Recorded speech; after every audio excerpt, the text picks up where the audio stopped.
You'd be surprised what you remember when you have nothing left. The sound of a 38 chamber clicking. The way blood smells in summer. The exact look in someone's eyes when they realize they're not making it out. I hadn't thought about that night in 18 years, but now I couldn't stop. Talia was gone. Not missing, not kidnapped, gone. Whoever took her. They didn't need force. They needed leverage, and I gave it to them, because when you build your future on a lie, it always finds its way back home. First step, I called a number I hadn't dialed in nearly 2 decades. Old contact, used to move cars, no names, just code. He picked up on the first ring. "Thought you were dead," he said. "Thought the past stayed buried." I said I needed information. He said, "Info costs more when you ghosted the graveyard." I wired him $5,000 before sunrise. An hour later, I had locations, names, dirt, what was left of the crew. Connor Mays, muscle, short fuse, did time in Michigan, out on parole, running security for a shady warehouse on the East End. Rico Dunn, tech guy, vanished after the job, resurfaced under a new name, real estate scammer. Living in a condo like he never held a gun. And then there was Puck, still no real name, but he was the one they whispered about. Last seen in New Mexico, then Vegas, then nothing. Like the wind took him, or he learned how to become it. I started with Rico, showed up at an open house he was pretending to sell. He didn't recognize me at first, then he did, and turned white. I closed the door behind me. "Where's Talia?"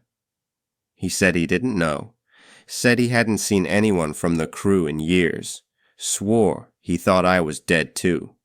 Then he slipped, mentioned something about a voicemail, a message he got 2 weeks ago, the same one I got. "You still owe us a body." I pressed him harder. Rico cracked like thin glass. Told me Miles didn't die that night. Told me Puck shot him. Not the cops. Not the guards. Puck shot Miles point blank at the back. Said he saw it happen through the pawn shop window. I asked why. He said Miles was going to cut and run. Said he was planning to double-cross us. Stash the money, disappear solo. But Puck found out first. Handled it. Covered it.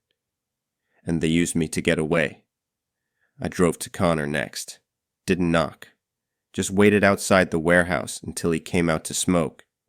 He froze when he saw me, then smiled. "So the dead talk now?" I told him about Talia, the notes, the photo, the white van. He shrugged like it didn't matter. "We all chose the life, Evan. Don't get sentimental now."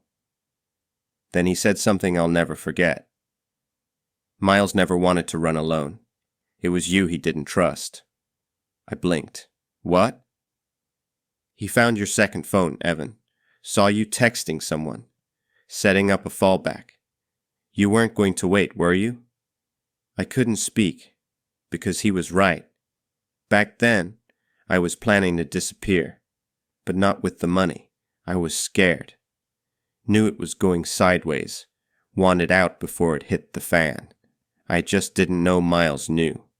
Connor said Puck told them I flipped. Said I betrayed the crew, so they let me walk. Not because they were done with me, because they were saving me. "You were the debt," Connor said. "You just didn't know it yet." That night, I came home to my house ransacked. Photos burned, drawers emptied. And on the wall, written in ash, "He's already inside." I ran room to room. No one. But Lena was gone. My daughter. Gone. Phone rang. Blocked number. I answered with fire in my throat. It wasn't Theo. It wasn't Puck. It was Talia. She sounded calm, like she was reading from a script. "They have Lena. If you want her back, come alone." Then she whispered it. It was never about the money. It was always about you. Click. I knew then. Puck never left. He'd been inside our lives the whole time, watching, whispering, maybe even talking to Talia behind my back. Maybe she helped. Maybe she didn't have a choice. But it didn't matter. The debt had come due, and my name was written in red. I found him in the place it all began, the burned-out shell of the pawn shop, half collapsed, roof eaten by time. He stood in the dark like he'd been waiting, and Lena, tied to a chair behind him, crying, unhurt, shaking. Puck looked older, meaner, but the same dead eyes. He said my name like a curse, said he wanted to see how long it'd take me to come home, said he never left me behind, that he's the one who kept tabs, watched, protected, until I started forgetting. You made it out, Evan, he said, but you didn't pay the price. Miles died for your cowardice. I said nothing. He pulled a gun, and I moved. I don't remember how many shots were fired, just how loud they were in the empty space, how hot the air felt. When it was over, Puck was bleeding out in front of me, gasping, smiling.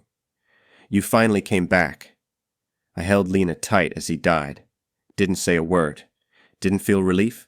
Didn't feel safe. Just numb. Police came hours later. Anonymous call. No charges. Self-defense. Talia never came back. She left me a voicemail weeks later. Said she couldn't live in the shadow of who I really was. I didn't blame her. Now it's just me and Lena. She asks about the scars, about the whispers, about the past I swore didn't exist. And I tell her the only truth I know. Sometimes the worst parts of you don't die. They wait. And when you stop watching, they knock.